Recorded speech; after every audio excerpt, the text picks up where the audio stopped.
ಮಹಾಮಹಿಮ ಪರಮ ನಿರಂಜನ ತ್ರಿವಿಧ ದಾಸೋಹಿ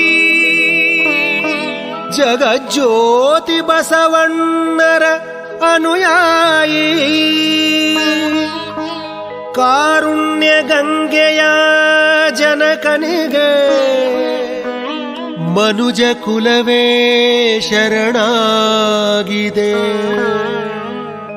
ಅನುಕಂಪ ಸಾಗರದ ಹೃದಯಕ್ಕೆ ದೇವಲೋಕವೇ ತಲೆಬಾಗಿದೆ.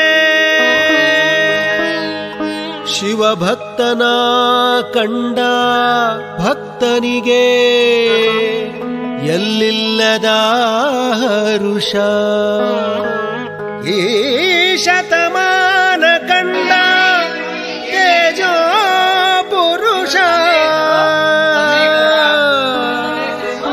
ಸುದ್ದಿಗಾಗಿ ಸೇವೆ ಮಾಡಲಿಲ್ಲ, ಸೇವೆ ಮಾಡಿ ಸುದ್ದಿಯಾಗಲಿಲ್ಲ.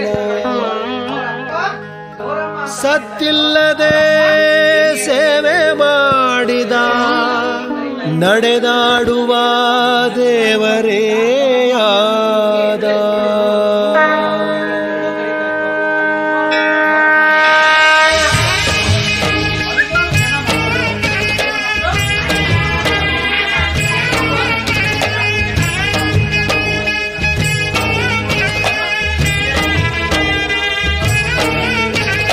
ಕಾಯಕವೇ ಕೈಲಾಸ. 13ನೇ ಮಗು ಯಾರು? ಅವರ ಹುಟ್ಟು ಹೆಸರು ಶಿವಣ್ಣ ಅಂತ ಕರೆದಿದ್ದು. ಅವರ ಹುಟ್ಟು ಹೆಸರೇನು? ಶಿವಣ್ಣ ಅಂತ ಕರೆದ್ರು. ಅವರ ತದನಂತರ ಉದ್ದಾನ ಶ್ರೀಗಳ ಒಂದು ಸೇವೆಗೆ ಹೋಗಿ ತೊಡಗೋದ್ರು. ಉದ್ದಾನ ಶ್ರೀಗಳು ಎಲ್ಲಿದ್ರು?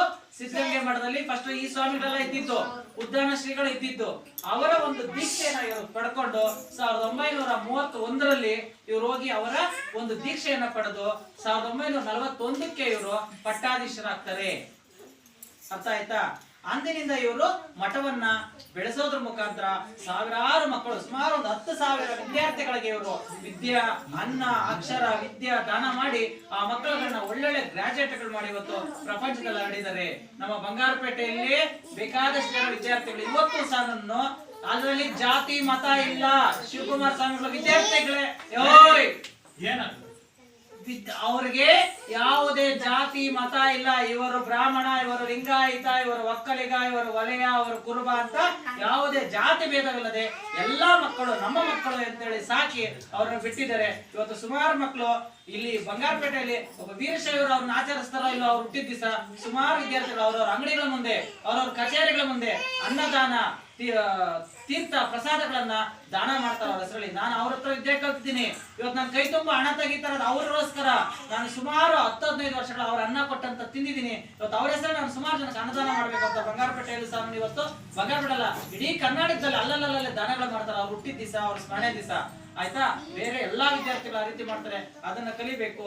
ಅವ್ರು ಮಾಡ್ತಾ ಭಿಕ್ಷಕ್ಕೆ ಜೋಳಿಗೆ ಕಟ್ಟಿ ಮನೆ ಮನೆಗೆ ಹೋಗಿ ಭಿಕ್ಷೆ ಬೇಡಿ ಮಕ್ಕಳು ಸಾಕಿದ್ದಾರೆ. ಹೆಂಗ್ ಸಾಕಿದ್ರು 10,000 ಜನ ಅಂತ ಹೇಳಿ ಎಲ್ಲರೂ ತಿಳ್ಕೊಬಹುದು. ಯಾವುದೇ ರಾಜಕೀಯ ಪಕ್ಷದ ಬಾಲಂಗುಚ್ಚಿ ಆಗಲಿಲ್ಲ ಅವರು. ಕಾಂಗ್ರೆಸ್ಗೂ ಅಲ್ಲ, ಬಿಜೆಪಿಗೂ ಅಲ್ಲ, ಜೆಡಿಎಸ್ಗೂ ಅಲ್ಲ, ಯಾವುದೇ ರಾಜಕೀಯ ಬಾಲಂಗುಚ್ಚಿ ಅವರು ಆಗಿರಲಿಲ್ಲ. ಎಲ್ಲಾ ರಾಜಕಾರಣಿಗಳು ಹೋಗ್ತಾ ಇದ್ರು, ಅವರ ಪಾದಕ್ಕೆ ಸ್ಮರಣೆ ಮಾಡ್ತಾ ಇದ್ರು, ಎಲ್ರಿಗೂ ಆಶೀರ್ವಾದ ಮಾಡ್ತಾ ಇದ್ರು. ಆದ್ರೆ ಯಾವುದೇ ರಾಜಕೀಯ ಅವರ ಬಾಲಂಗುಚ್ಚಿ ಆಗ್ಲಿಲ್ಲ. ಅರ್ಥ ಆಯ್ತಾ? ಸರ್ಕಾರ ಎಷ್ಟೋ ಸತಿ ಕೇಳ್ತು, ನಿಮ್ ಮಠ ಕೊಟ್ಬಿಡಿ, ನಾವು ಕೋಟಿ ಗಟ್ಟಲೆ ಕೊಡ್ತೀವಿ, ನಾವು ಸಾಕ್ತಿವಿ ಅಂತ. ನಮ್ಮ ಮಠ ನಾವು ಯಾರಿಗೂ ಇದ್ ಮಾಡೋದಿಲ್ಲ ಅಂತೇಳಿ ಅವರೇ ಸ್ವಂತವಾಗಿ ನಡೆಸ್ಕೊಂಡು ಇವತ್ತು ಸಹ ಸಿದ್ಧಗಂಗಾ ಕ್ಷೇತ್ರ ತುಂಬಿ ಹರಿಯುವ ನದಿಯಂತೆ ಮಕ್ಕಳು ಹರಿತಾ ಇದ್ದಾರೆ. ಇದುವರೆಗೂ ಅದು ಹಾಡಲ್ಲೇ ಹೇಳ್ತಾರೆ. ಕೊನೆಯದಾಗಿ ನಮ್ಮ ಹಾಡನ್ನ ಹೇಳಿಸ್ತೀವಿ. ಹಚ್ಚಿದ ಒಲೆ ಎಂದಿಗೂ ಆರಲಿಲ್ಲ. ಅವ್ರ ಕೈಯಲ್ಲಿ ಕರ್ಪೂರ ಇಟ್ಟು ಹಚ್ಚಿದಂತ ಒಲೆ ಅವತ್ತು ಇವತ್ತಿಗೂ ಆರ್ಲಿಲ್ಲ. ಕಟ್ಗೆ ಸಿಗಲಿ ಸ್ವಾಮಿಗೆ, ಕಟ್ಗೆ ಸಿಗಲಿ ಊಟಕ್ಕೆ ಅಡುಗೆ ಮಾಡ್ಕೊಡ್ತಾ ಇದ್ರು. ಒಂದ್ಸತಿ ಊಟ ಬಡಿಸೋ ಸಂದರ್ಭದಲ್ಲಿ ಮಕ್ಕಳು ಹಸಿಯುತ್ತಾ ಇದ್ದಾರೆ. ಸುಮಾರು ಮಕ್ಕಳು ಕೂತಿದ್ದಾರೆ, ಬಂದಿರುವಂತ ಯಾತ್ರಿಕರು ಕೂತಿದ್ದಾರೆ.